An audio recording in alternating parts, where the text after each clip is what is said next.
Je ne sais pas si vous connaissez la psychanalyste Hélène Fischer, qui parle des archétypes. Ça, c'est intéressant. En gros, il y a plusieurs archétypes de personnes, et la théorie qui est derrière ça, c'est l'attirance par la similarité. C'est-à-dire les gens qui s'attirent ont quelque chose en commun. Elle fait une classification, c'est pas la seule qui a fait ça, il y a beaucoup d'anthropologues en anthropologie qui ont fait ça et de psychanalystes qui ont fait ça.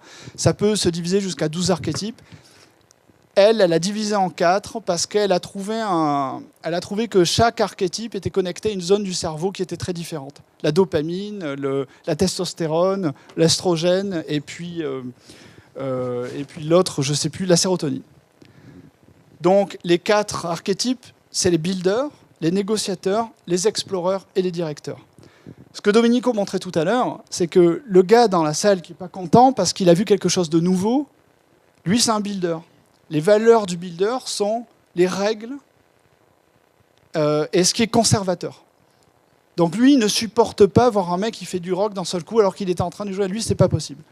Ça, c'est un conservateur. Pardon. Alors, non, on peut interagir. Oui, on peut interagir. Donc, ce qui est intéressant avec ces gens-là, c'est quand je vous montre Strickland qui me cache ses oreilles, si à l'époque, en 1985, Strickland n'a pas Facebook.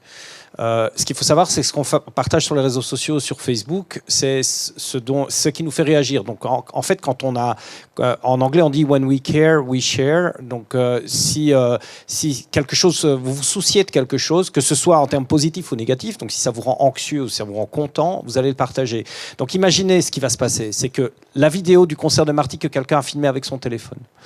Elle va être postée sur Facebook. Strickland va la partager en disant « Qu'est-ce que fait ce jeune? Il fait n'importe quoi, j'appelle pas ça de la musique. » Donc ça va être son commentaire, mais ça va être la même vidéo. Et puis quelqu'un qui adore la musique, par exemple Marvin Berry, dira « Ça, c'est le son du futur, mais ce sera la même vidéo. » Donc le même contenu est partagé par 2 profils différents, mais à des destinations différentes. Ce qui veut dire que moi, si Strickland, c'est mon père, et que j'ai mon père sur Facebook, quand il va partager la vidéo en me disant qu'il déteste, je connais les goûts de mon père, je sais que ce que mon père déteste, possible que moi j'aime. Donc les haters sont aussi des ambassadeurs d'un projet parce qu'ils ont un discours sur le projet, mais on sait aussi les situer dans leur échelle de valeur. Exactement. Et pour continuer ce que Dom était en train de dire, les autres archétypes, c'est... et là, je vais ramener le discours sur de la production, sont les explorers. Les explorers sont des gens qui explorent, comme le nom l'indique. Eux, ils vont aller chercher de nouvelles idées. Mais donc, vous ne pouvez pas les mettre en équipe avec un builder qui est dans la tradition, le classique et la valeur, en fait. Parce que pour un, il va vouloir une réponse très concrète. Par exemple, je ne sais pas, est-ce que je fais un trou là ou pas? L'explorer, il va lui dire, mais j'en sais rien, moi. Je ne sais pas si tu dois faire un trou. Moi, ce n'est pas mon problème. Moi, mon boulot, c'est d'aller chercher de l'eau. Ce n'est pas de te dire si tu vas faire un trou ou pas. L'autre archétype, c'est les négociateurs. Les négociateurs, eux, pour avoir une réponse, il faut qu'ils exploitent toutes les possibilités. Et comme il y en a une infinité, ils ne peuvent pas vous donner une réponse. Parce que c'est trop compliqué. Si vous demandez à un négociateur, est-ce que je rebouche le trou ou pas, il ne sait pas, lui, en fait. Il va dire peut-être, je ne sais pas, est-ce qu'il y a un tuyau, donc il va tout étudier. Les directeurs, eux, c'est la rationalisation, donc eux, c'est des dirigeants très souvent. Mais ce qui se passe, c'est qu'en termes d'équipe, on ne peut pas mettre un builder avec un négociateur. Et c'est ça la similarité.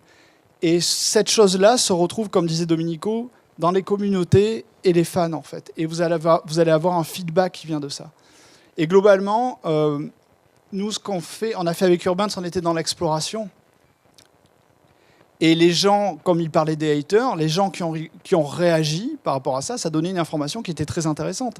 C'est qu'en fait, montrer une propriété intellectuelle avec autant de diversité, avec autant de couleurs, etc., eh ben, parfois, pour eux, c'était difficile. Mais ça ne veut pas dire qu'ils ne vont pas changer d'avis. Ça veut dire qu'à ce moment-là, c'était ça leur réaction. Et alors après, du coup, il y a aussi les gens qui passent d'un côté à l'autre. Donc il y a des gens qui vont se transformer, c'est vos plus grands fans, ils vont se transformer en haters parce que ce qu'ils ont vu dans votre IP, les choses qui les ont passionnés dans l'IP, vous, à un moment donné, vous considérez qu'elles ne sont pas essentielles et vous les abandonnez ou vous les transformez. Notamment, une des premières communautés qu'on a eues sur Urbaine, c'était la communauté, par exemple, transgendre.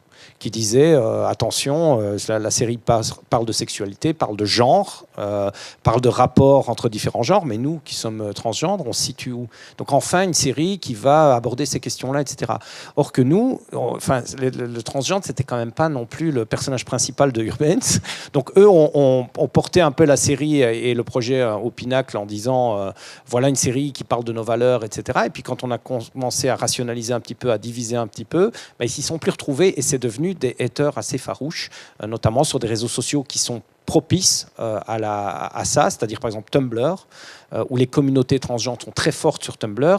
Et vu que nous, on avait une défaillance sur Tumblr, on n'était pas spécialement présents sur Tumblr, ils ont réussi à monter Tumblr contre nous pendant un certain temps. Mais le point positif de ça, parce que là, Domenico fait référence à la campagne Kickstarter qu'on avait fait au départ, c'est que les médiateurs que vous avez vus qui sont tout bleus sont asexués, donc éventuellement transgenres. Et les transgenres ont commencé à dire et donc ça veut dire qu'on est méchant, on est la police, voilà. etc. Bon, on peut tout dire à n'importe quoi.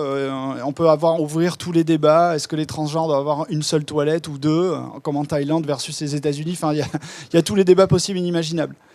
Mais globalement, grâce à ça, on s'est quand même trouvé sur le forum 4chan. Alors, je ne sais pas si vous connaissez 4chan. Donc, je dis ça avec fierté.